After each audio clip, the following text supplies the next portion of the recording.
आप सभी का स्वागत है आपका अपना यूट्यूब चैनल दीपक स्टडी सेंटर में। मैं हूं दीपक कुमार। आज हम आप लोग को पढ़ाने वाले हैं प्रतिरोध संबंधी कुछ महत्वपूर्ण ऑब्जेक्टिव जो बहुत सारे छात्र छात्राएं गलती कर देते हैं। कैसे ऑब्जेक्टिव क्वेश्चन स्पिन करता है उसके बारे में आज हमको बताएंगे। आप इस क्वेश्चन में भी कंफ्यूज हो जाएंगे कि आंसर हमारा कौन होगा। इसी तरह बोर्ड में भी आता है क्वेश्चन। तो चलिए शुरू करते हैं दोस्तों। अगर समझ में आए तो लाइक कीजिएगा और चैनल को सब्सक्राइब कीजिएगा। चलिए तो आज का शुरू करते हैं। सबसे पहला ऑब्जेक्टिव, सबसे पहले बेसिक जान लीजिए। एक दो लिख दिए हैं उसको समझ लीजिए। ताप बढ़ने से, ये एरो का निशान है, ताप बढ़ने से धातु का प्रतिरोध क्या होगा। ताप बढ़ने से धातु का प्रतिरोध बढ़ेगा। ये एरो है बढ़ने का, क्या है ये एरो है बढ़ने का, यानी ताप बढ़ाएंगे तो धातु का प्रतिरोध रेजिस्टेंस बढ़ेगा। ताप बढ़ाएंगे तो धातु का रेजिस्टेंस बढ़ेगा और अर्धचालक का घटेगा। ताप बढ़ाएंगे तो अर्धचालक का प्रतिरोध घटेगा, रेजिस्टेंस घटेगा। अर्धचालक का एग्जांपल होता है सिलिकॉन और जर्मेनियम। क्या होता है? सिलिकॉन और जर्मेनियम अच्छा उदाहरण है किसका? अर्धचालक का। पूछेगा अर्धचालक का उदाहरण कौन है, तो सिलिकॉन और जर्मेनियम। ये सिलिकॉन और जर्मेनियम मुख्य रूप से कंप्यूटर में उपयोग होते हैं। तो पूछेगा आपको ताप बढ़ने पर धातु का प्रतिरोध रेजिस्टेंस क्या होगा, तो बढ़ेगा। और ताप बढ़ने पर अर्धचालक का प्रतिरोध क्या होगा, यानी रेजिस्टेंस क्या होगा, तो घटेगा। एग्जांपल बता दिए क्या होता है अर्धचालक का, सिलिकॉन और जर्मेनियम। तो चलिए सबसे पहला क्वेश्चन देखिए। यदि ताप को 18 डिग्री सी से 12 डिग्री सी कर दिया जाए तो लोहा और सिलिकॉन के प्रतिरोध पर क्या प्रभाव पड़ेगा। यदि ताप को 18 डिग्री सी से 12 डिग्री सी कर दिया जाए तो लोहा और सिलिकॉन के प्रतिरोध पर क्या प्रभाव पड़ेगा। ऑप्शन ए दोनों का बढ़ेगा, ऑप्शन बी दोनों का घटेगा, ऑप्शन सी लोहा का बढ़ेगा सिलिकॉन का घटेगा। ऑप्शन डी लोहा का घटेगा सिलिकॉन का बढ़ेगा। समझ में आया?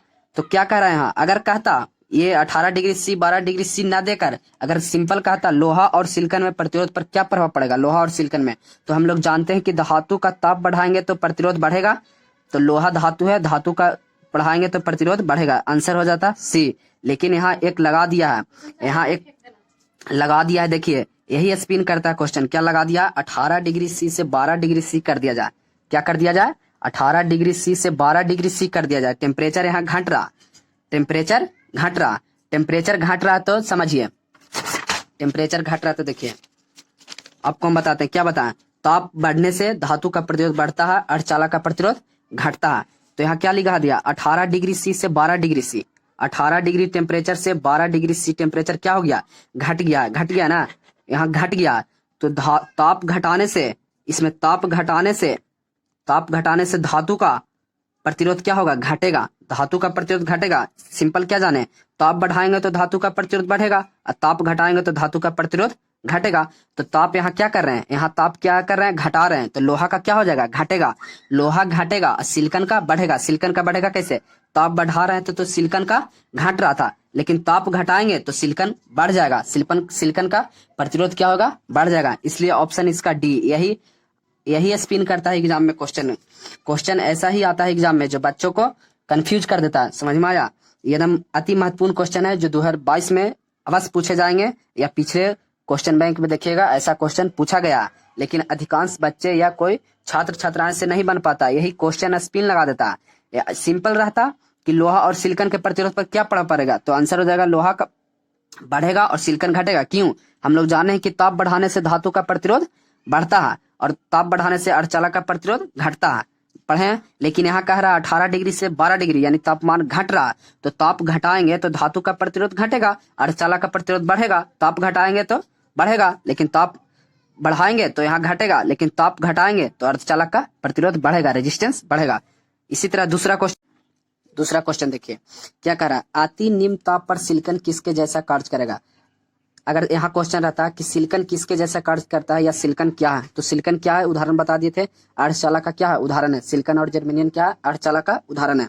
यहाँ कह रहा है अति निम्न ताप पर सिलिकॉन किसके जैसा कार्य करता है। आपको हम बताए थे कि ताप बढ़ाने पर अर्धचालक क्या होता है? ताप बढ़ाने पर अर्धचालक का प्रतिरोध क्या होता? घटता। प्रतिरोध क्या बताए थे? ताप बढ़ाने पर अर्धचालक का प्रतिरोध घटता। लेकिन यहाँ कह रहा है अति निम्न का मतलब घटाने पर, यानी ताप को घटाएंगे तो अर्धचालक का ताप घटाएंगे तो अर्धचालक का प्रतिरोध बढ़ेगा। क्या होगा? प्रतिरोध बढ़ेगा। अति निम्न ताप पर करा, यानी ताप घटाएंगे तो अर्धचालक का प्रतिरोध बढ़ेगा, और घटाएंगे और बढ़ेगा अर्धचालक का प्रतिरोध। अति निम्न कर देंगे तो ये और अति हो जाएगा, यानी अति हो जाएगा। रेजिस्टेंस क्या हो जाएगा? अति हो जाएगा, यानी हाई हो जाएगा। तो अति हाई हो जाएगा, और हाई हो जाएगा तो क्या हो जाएगा? इससे करंट नहीं पास करेगा, क्योंकि रुकावट इसमें अधिक हो जाएगा। इसलिए आंसर क्या हो जाएगा इसका? अचालक। अचालक, इससे करंट पास नहीं करेगा। इसी तरह दूसरा क्वेश्चन देखिए, अति निम्न ताप पर लोहा किसके जैसा कार्य करेगा? अति निम्न पर लोहा किसके जैसा काम करेगा? यहाँ भी रहता अगर कि लोहा किसके जैसा कार्य करेगा, तो लोहा किसके जैसा काम करेगा? तो धातु है तो धातु का प्रतिरोध बढ़ेगा। लेकिन यहाँ पूछ रहा है कि अति निम्न ताप पर लोहा किसके जैसा कार्य करेगा? अति निम्न पर लोहा किसके जैसा कार्य करेगा? ऑप्शन ए है चालक, अचालक, वही ऑप्शन है क्वेश्चन का, अर्धचालक, अतिचालक। तो हम क्या जानते हैं? लोहा का ताप बढ़ाएंगे तो रेजिस्टेंस बढ़ेगा, ताप बढ़ाएंगे तो रेजिस्टेंस बढ़ेगा, ताप घटाएंगे तो रेजिस्टेंस घटेगा। लेकिन यहाँ कह रहा है अति निम्न ताप पर, यानी ताप घटाएंगे तो रेजिस्टेंस क्या होगा? घटेगा, और घटाएंगे और रेजिस्टेंस घटेगा, और अति निम्न कर देंगे तो और अति निम्न हो जाएगा, यानी रेजिस्टेंस एकदम कम हो जाएगा, रुकावट कम हो जाएगा। तो यह सुपर कंडक्टर की तरह काम करेगा, इससे धारा एकदम। चलिए तो देखिए दूसरा क्वेश्चन, और किसी धातु की प्रतिरोधकता सबसे अधिक होता है। यहाँ पूछ रहा, देखिए यहाँ देखिए, यही सब बच्चे लोग क्या करते हैं, या तो छात्र छात्राएं लोग क्या करते हैं कि धातु पढ़ता है एग्जाम में, और धातु पढ़ता है चांदी, चांदी मार के चला था, घर आके कहता है कि आगे पढ़े हुए नहीं के क्वेश्चन। तो इसी तरह क्वेश्चन आगे पढ़ना चाहिए। क्वेश्चन एग्जाम हॉल में पूरी क्वेश्चन पढ़ना चाहिए, शुरू से लेकर अंत तक क्या कह रहा है उसको एक बार देख लेना चाहिए। तो किसी धातु की प्रतिरोधकता सबसे अधिक होता है। यहाँ प्रतिरोधकता पूछ रहा है, अगर यहाँ चालकता पूछता देन चांदी होता आंसर, लेकिन यहाँ पूछ रहा है प्रतिरोधकता। प्रतिरोधकता पूछेगा तो लोहा का अधिक होता है, लेकिन यहाँ चालकता पूछता देन चांदी आंसर करेक्ट था। प्रतिरोधकता पूछा इसलिए यहाँ आंसर लोहा होगा। यहाँ आंसर क्या होगा? लोहा होगा। अगला क्वेश्चन देखिए, लोहा और चांदी के दो तार का प्रतिरोध और क्षेत्रफल। यहाँ बोल रहा है लोहा और चांदी के दो तार है जिसका प्रतिरोध और क्षेत्रफल समान है, जिसका रेजिस्टेंस और क्षेत्रफल एरिया समान है, तो कौन तार अधिक लंबा होगा? यानी लोहा का तार लंबा होगा अधिक कि चांदी का तार होगा लंबा? मान लिया जाए आपको दो, देखिए अगर दो तार रहे, एक रहे लोहा का, एक किसका? लोहा का, एक चांदी का। हम लोग जानते हैं कि धातु का प्रतिरोध क्या होता है? बढ़ता है, ताप बढ़ाने पर बढ़ता है, और धातु का प्रतिरोध बढ़ता है, तो जानते हैं।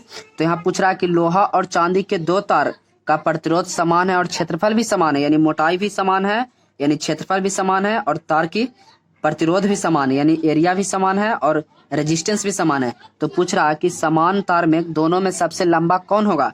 चांदी वाला होगा लंबा कि लोहा वाला लंबा होगा?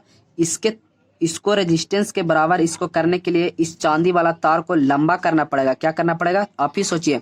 इसको अगर लंबा करेंगे तो इसका रेजिस्टेंस इसके बराबर हो जाएगा, इसलिए इसका आंसर क्या होगा? चांदी। चांदी का तार अधिक लंबा होगा और लोहा का तार कम लंबा होगा, इसलिए आंसर इसका क्या होगा?